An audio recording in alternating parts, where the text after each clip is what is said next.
voice part makes it. Greetings, everyone. I'm Senator Samra Brook, co-chair of the General Conference Mental Hygiene Subcommittee.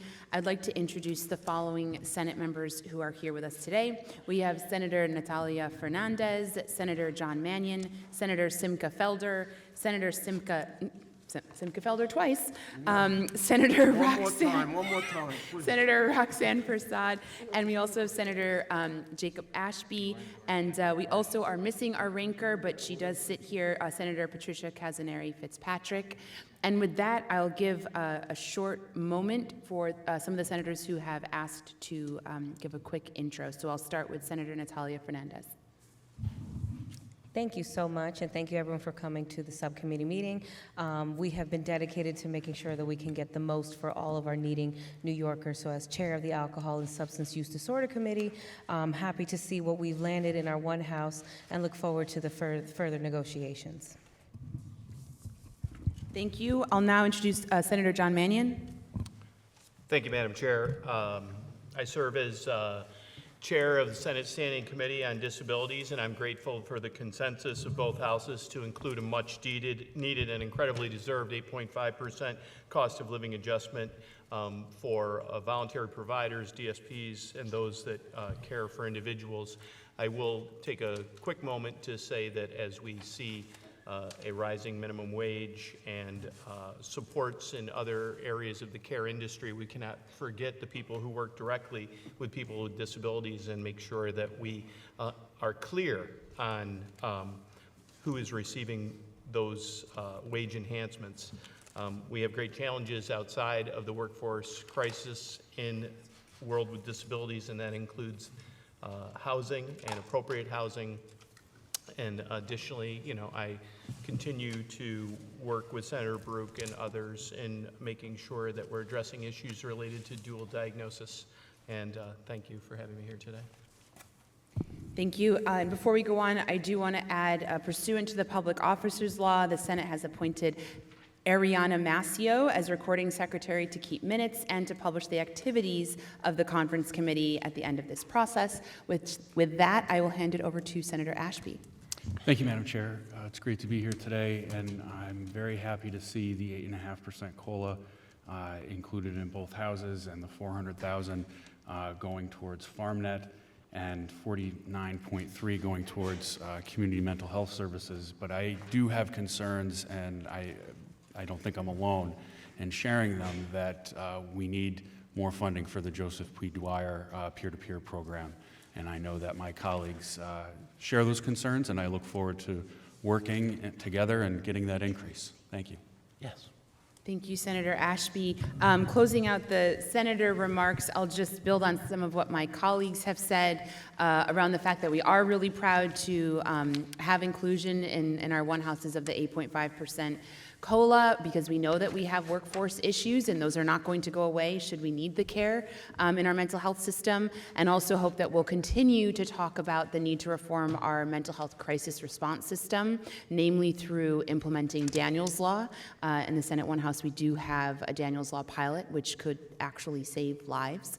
And finally, we have a number of provisions around supporting maternal health, but specifically maternal mental health, and really studying, as it is the #1 most common complication that pregnant people that occur with pregnant people. So with that, I will hand it over to my Assemblymember colleague.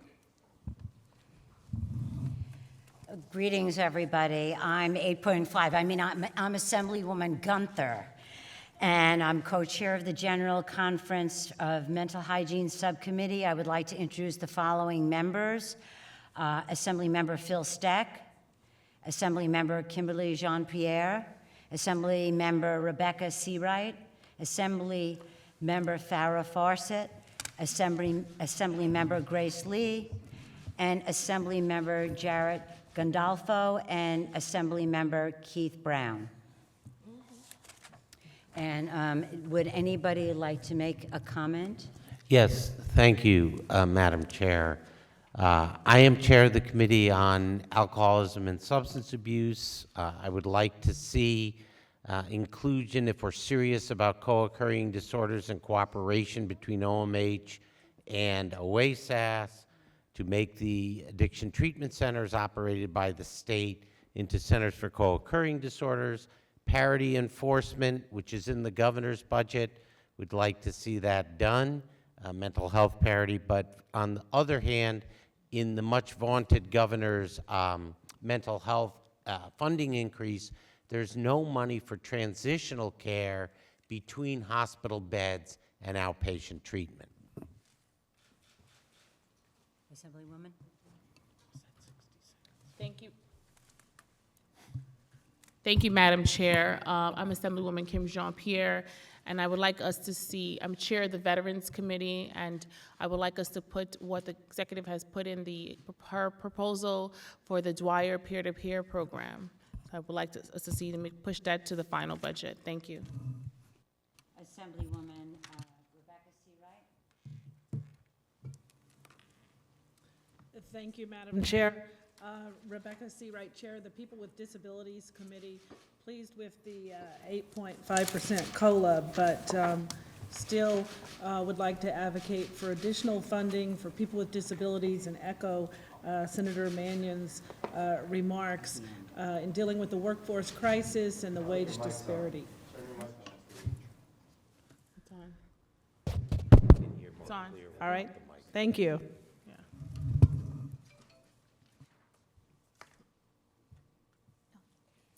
Assemblywoman Farrah Fawcett? Nope, Forrest, sorry. She's gonna get you. I do that all the time, I'm sorry. I love it. It's the curls. I get it. And so I am very proud as a nurse to be. As a nurse, I'm very proud to be part of the Assembly majority that really prides itself in building critical response that is built on a foundation of trauma-informed and culturally competent services. And so I do recognize that the Assembly, I want to uplift the fact that the Assembly recognizes the need of mental health in children.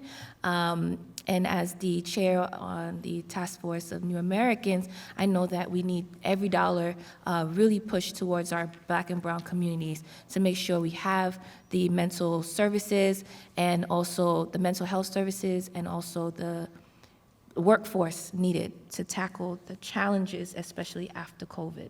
Thank you. Assemblymember Grace Lee?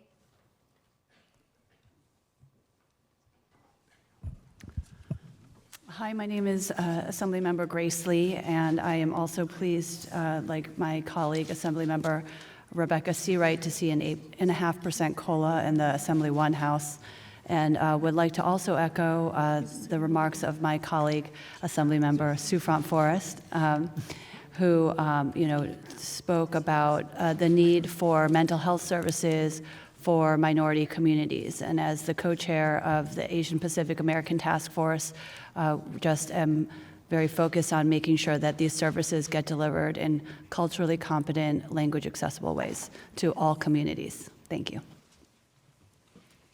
Assemblymember Jared Gandolfo? Thank you. Assemblyman Jared Gandolfo, I'm the ranking member on the Assembly Mental Health Committee. Thank you for affording me the opportunity to speak on behalf of the Minority Conference here today. First, I'll say human services workers work long hours and are often faced with very difficult and challenging situations. It's a stressful job. The governor has proposed a 2.5% cost of living adjustment, which we feel is woefully inadequate. Our conference will be supporting the 8.5% cost of living adjustment. We are also encouraged to see continued funding through the opioid settlement fund. The opioid epidemic is still a crisis, especially in my home district on Long Island, so we're encouraged to see the funds used through the recommendations of the Opioid Settlement Fund Advisory Board. We also recognize that behavioral health services are incredibly important for addressing the mental health crisis we are seeing throughout New York State.